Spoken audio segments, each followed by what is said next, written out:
In our fight against the pandemic, our government is continuing to move forward with a plan to build a better and brighter future for families, workers, and businesses. Thank you for your ongoing commitment and support to this community and all of the Durham region. As we continue to protect the hard-won gains in our fight against the pandemic, our government is continuing to move forward with a plan to build a better and brighter future for families, workers, and businesses. In that regard, this government has a steadfast commitment to helping the region of Durham continue to grow and thrive. Ladies and gentlemen, Premier Ford has been an absolute champion in his role as the Premier of Ontario. Premier Ford has served tirelessly day in and day out, working diligently to keep our families safe and life affordable for hard-working Durham families. That is why today it is my great honor to invite to the podium the Premier of Ontario, the Honourable Doug Ford, to make this afternoon's announcement.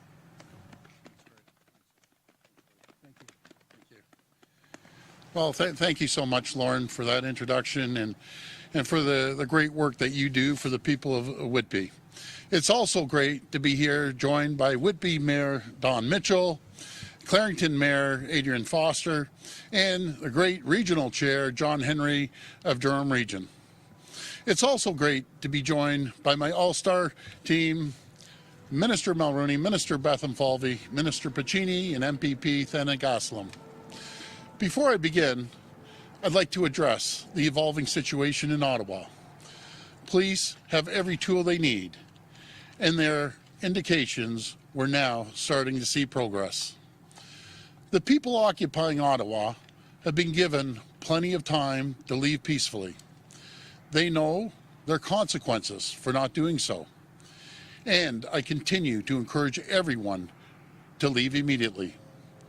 I have every confidence in our law enforcement to bring an end to this, and they continue to have my full support. Now, on to why we're here today.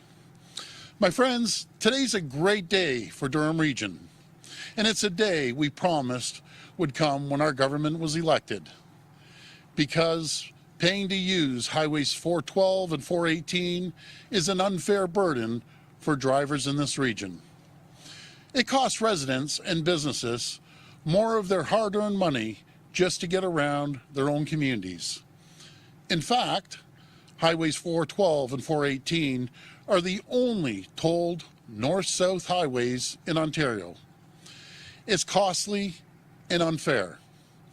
And while previous governments were fine with that, we aren't. The tolls put in place by the last government are totally unacceptable, and we're delivering on our promise to get rid of them. Starting April the 5th, our government is permanently removing tolls on Highway 412 and 418.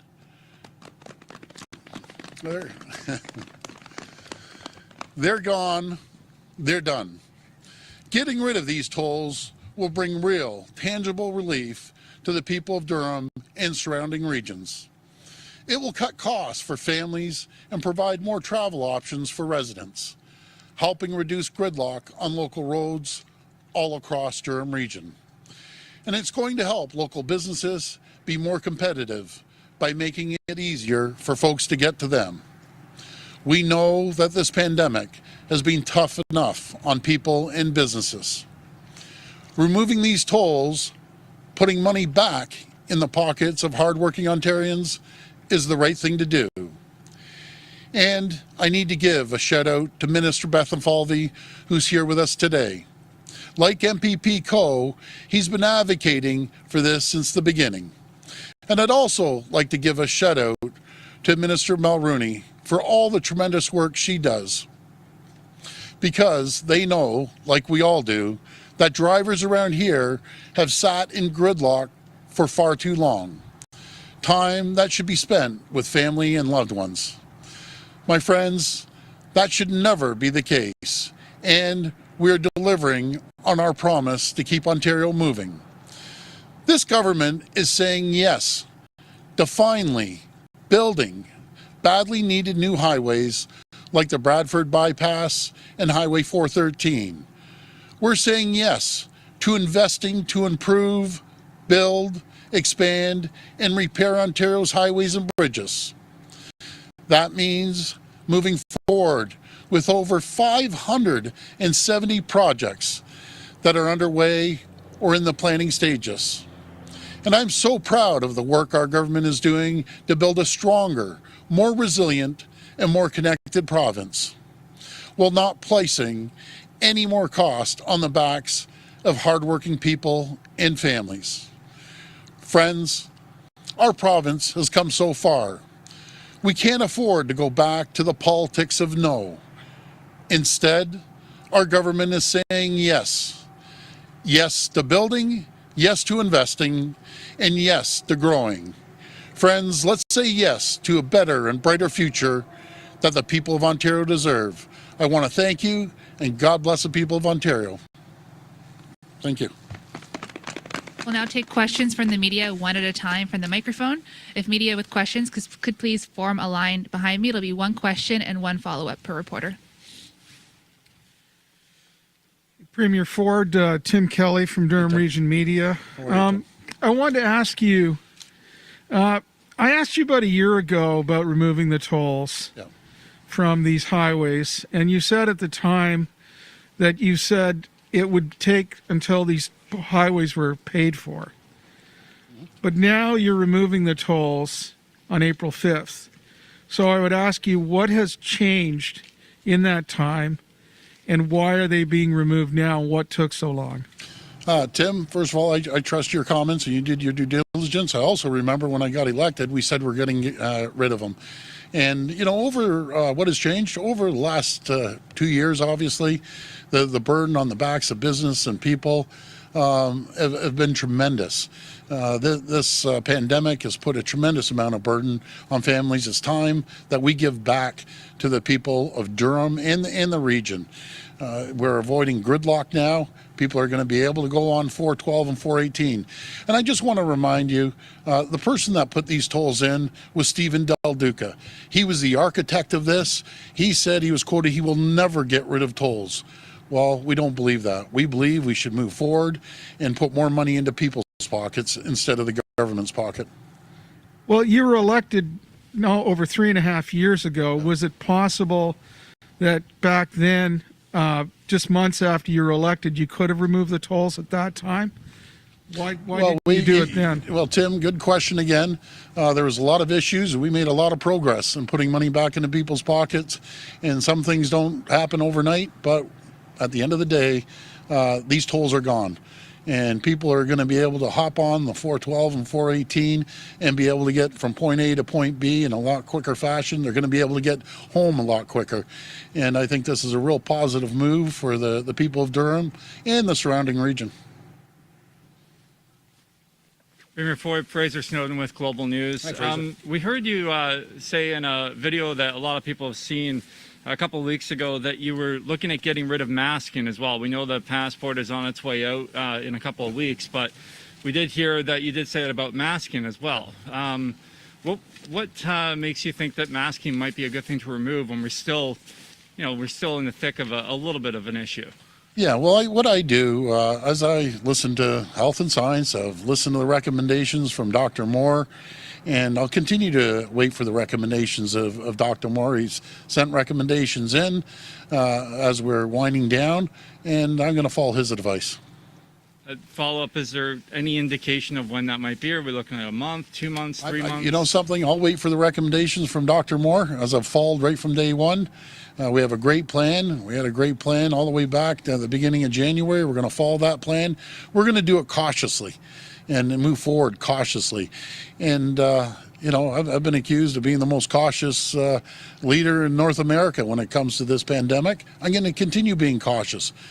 But we also have to move forward. We have to get back to normal. We have to get our lives back to normal as well. And that's what I'm going to, again, follow the advice of Dr. Moore. Hi there, Premier. Lorenda Redicott from CBC. Hi, Lorenda. Looking at the situation in Ottawa, you mentioned it. I mean, it did take your government 2 weeks to put something in place. people are still asking, why didn't you act sooner? Could you have avoided where we're at now? And if I could also get Minister Mulroney to respond, her ministry, we've heard that they were there, that they could have acted sooner too. First to you, Premier. Well, let's be very clear how jurisdictions work, and I think you know this very clearly, that we just don't barge in to an area, into a city. I don't direct the police. At the time, the Ottawa police were in charge, 100%. The mayor was in charge. We did send resources in there immediately, absolutely immediately. And you see the difference. What happened in Toronto, right? People came by, they protested, and they left. And I want to congratulate, again, Mayor Tory and the Chief of Toronto. What an incredible job they did. Now, Ottawa's a little more challenging. We have 3 levels of government supporting it now. We have the municipality, we have the province, and the federal government. There's ongoing action as we speak right now. So, to be very frank, I'm limited what I can say about actions taken today, but I'll pass it over to Minister Mulroney. Thank you. Well, since the beginning of the crisis, the Ministry of Transportation was working very closely through the Ministry of the Solicitor General to support law enforcement in Ottawa. And then as the protests moved to other areas across Ontario, including the Ambassador Bridge, we continue to work with law enforcement there in Windsor. We're working closely. Transportation enforcement officers were placed under the direction of the OPP. And we worked with them to determine what tools they needed so that they could clear the bridge and get traffic moving and get the protests moved off of our critical infrastructure. So since the beginning of the protest, both in Ottawa and elsewhere across Ontario, we've been working with police services. A follow-up, we had heard, I believe it was from the Solicitor General, that your government is looking at making permanent changes on top of this state of emergency that's in effect. We have heard concerns from people who have protested but wouldn't agree at all with what these protesters in Ottawa are doing. What is it that you think needs to be changed permanently? Well, we'll be sitting down as a cabinet and just speaking to the Solicitor General, but I'll tell you what will be permanent. We aren't going to allow people to block $700 million of trade every single day, affecting almost every single company that does business within the U.S., the auto sector, the farming sector, every widget that goes back and forth. There's absolutely no way that people are going to go there and block a trading corridor like the Ambassador Bridge. It's unacceptable, and I've always said from day one, I'll always protect the freedoms and liberties of people to go and protest. They protested in Toronto. Everything went smooth. They went there, they protested, and Chief Raymer did an incredible job, and so did Mayor Tory. So we'll make sure we send a message to every single business out there around the world that wants to know if we have a safe and secure area to invest. The answer is yes. We will always make sure products and goods flow across that border unimpeded. Thank you, Premier. Thank you. That's it? Yes. Well, again, thank you to all the folks in Durham. Again, can't wait. You can hop on that highway and drive for free. Thanks so much.